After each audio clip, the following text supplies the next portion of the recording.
मेरा नाम सबावत वेंकटेश है। हाँ वेंकटेश गारू, बताइए। तो सर अभी मुझे है ना टेक्नोलॉजी और रोबोटिक्स में बहुत इंटरेस्ट है।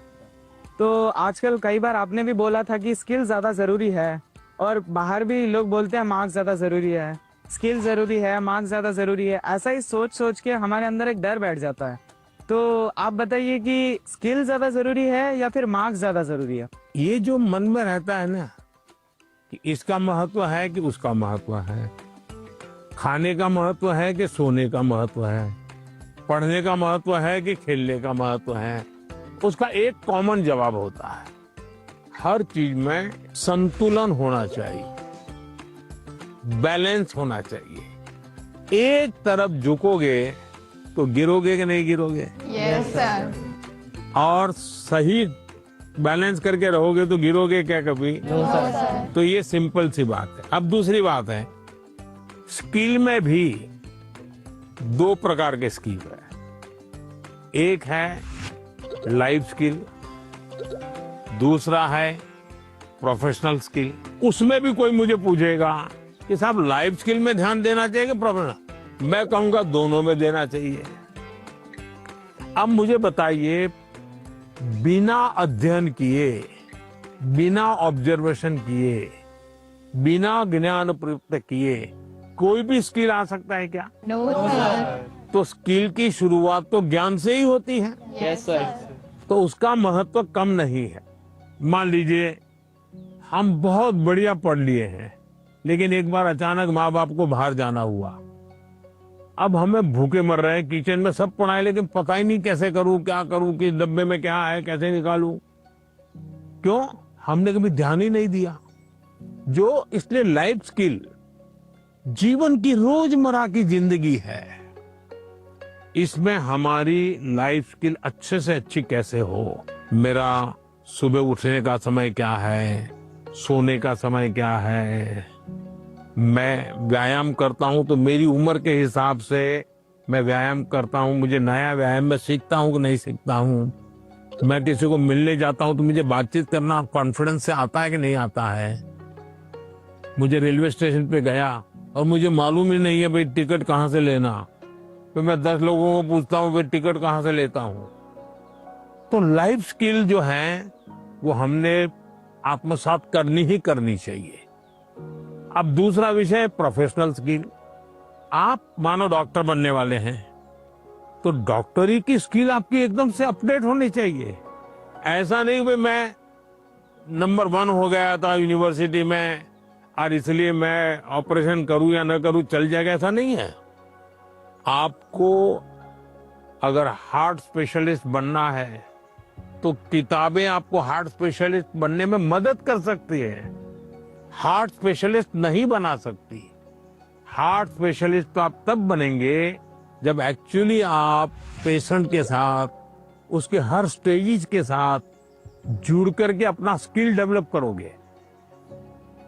अगर आपको वकील बनना है, आपको कॉन्स्टिट्यूशन की सारी धाराएं पता है, इस धारा में इतनी सजा होती है, इस धारा से ऐसे बेल मिलता है, सब मालूम है। लेकिन अगर आपको अदालत में जाकर के एक वकील के रूप में तैयार होना है तो किसी वकील का जूनियर बनना पड़ता है, प्रोफेशनल स्किल सीखनी पड़ती है, उसमें से आपको आगे आना होता है। और इसलिए लाइफ स्किल, उसमें कोई कॉम्प्रोमाइज नहीं है, 100% वो तो अचीव करना ही चाहिए। प्रोफेशनल स्किल, जिस प्रोफेशन में इंटरेस्ट है, इसमें लगातार नया करते जाना। अब उसमें भी पहले हार्ट के पेशेंट को इतनी टेक्नोलॉजी नहीं थी, आज टेक्नोलॉजी आ गई। तो आपकी उम्र भले 40 साल हो गई होगी, लेकिन आपको टेक्नोलॉजी पढ़नी पड़ेगी। तो शिक्षा और स्किल एक दूसरे के जुड़वा भाई बहन है, वो दो अलग नहीं है, लेकिन स्किल जीवन में बहुत अनिवार्य है। मैं एक बहुत गरीब फैमिली से बिलोंग करता हूँ। फैमिली भी प्राउड फील कर रही है कि मेरा बेटा गया है। तो एक्साइटमेंट बढ़ गई थी उनसे बात करने के लिए, तो हमें ऐसा चांस मिला कि हम बात कर सकते हैं उनसे। जैन सर। सर मेरा नाम ममता के शाम है, मैं सैनिक स्कूल इम्फाल मणिपुर से आई हूँ। सर आप बचपन से मेरी एक बहुत बड़ी इंस्पिरेशन रही है और मेरा जन्मदिन भी आपके साथ ही आता है। अच्छा, मुझे अभी एक नेता ने फोन किया था मेरे जन्मदिन पर, है 17 सितंबर को। तो उसने मुझे कहा कि आपके 75 हो गए। बोले अभी 25 बाकी है। मैंने कहा तो मैं जो बीता है उसको गिनता नहीं हूँ, जो बचा है उसको गिनता हूँ।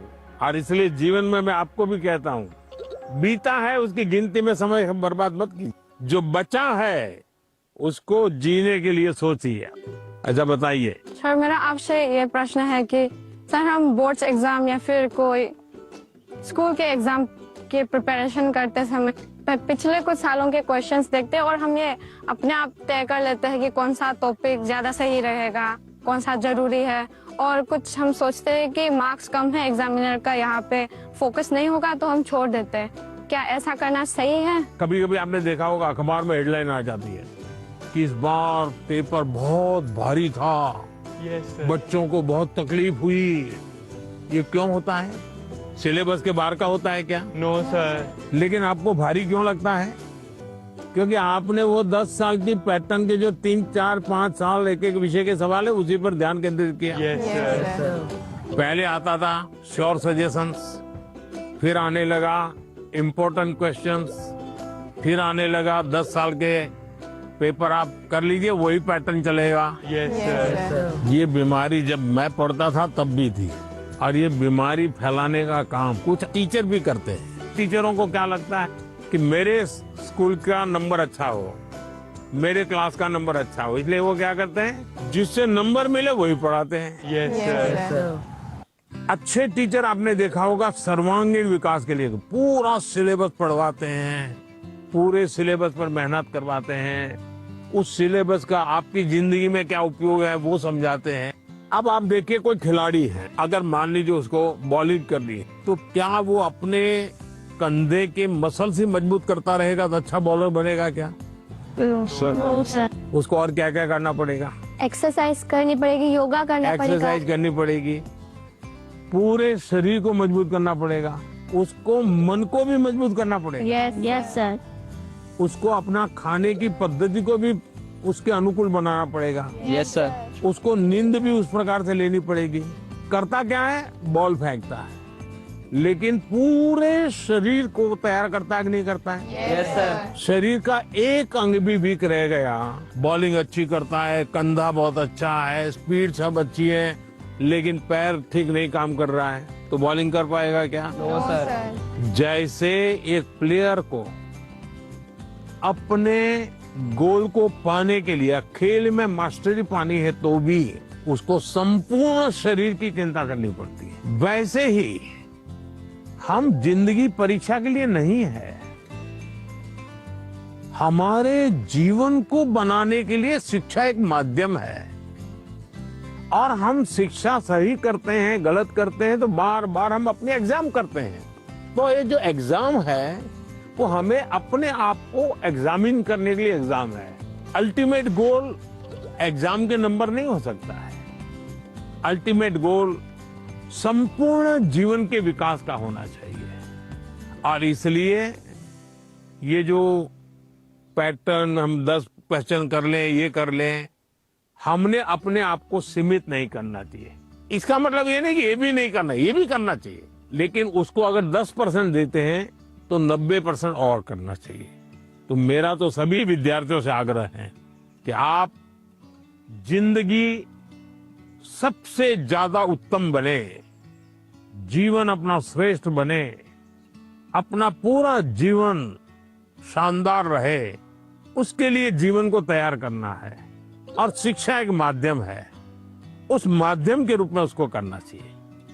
ठीक है? सर मैं आपसे ये क्वेश्चन पूछना चाहती हूँ कि जिस सब्जेक्ट में मुझे ज़्यादा मेहनत करने की ज़रूरत है उसका फोकस ना करके प्री बोर्ड में कैसे बेहतर परफॉर्म करने के लिए उसका भी प्रेशर होता है। हम कैसे अपनी पढ़ाई में संतुलन बनाए? ये सबके लिए चिंता का विषय है। पहले क्वार्टर में कुछ विषयों में अच्छा करते हैं, दूसरे क्वार्टर में कुछ विषयों में अच्छा करते हैं, और फिर हमको लगता है कि अब क्या करूं, मैं ये करूं कि वो करूं। हमें भीतर के विद्यार्थी को हमेशा चैतन्य युक्त रखना चाहिए। शिक्षा ये मजबूरी नहीं होनी चाहिए, शिक्षा ये बोझ नहीं होना चाहिए, हमारा टोटल इन्वॉल्वमेंट चाहिए, टोटल इन्वॉल्वमेंट। अगर टोटल इन्वॉल्वमेंट नहीं है तो फिर आधी अधूरी शिक्षा वो जीवन को कहीं सफल नहीं बनाने देती। ये जो बीमारी आ गई है, मार्क्स मार्क्स मार्क्स, मुझे बता दीजिए जो पिछले साल बोर्ड में 1 से 10 नंबर जो लाए हैं, आपको किसी को नाम याद है क्या? बहुत मुश्किल से याद होगा जी। इतना ही नहीं,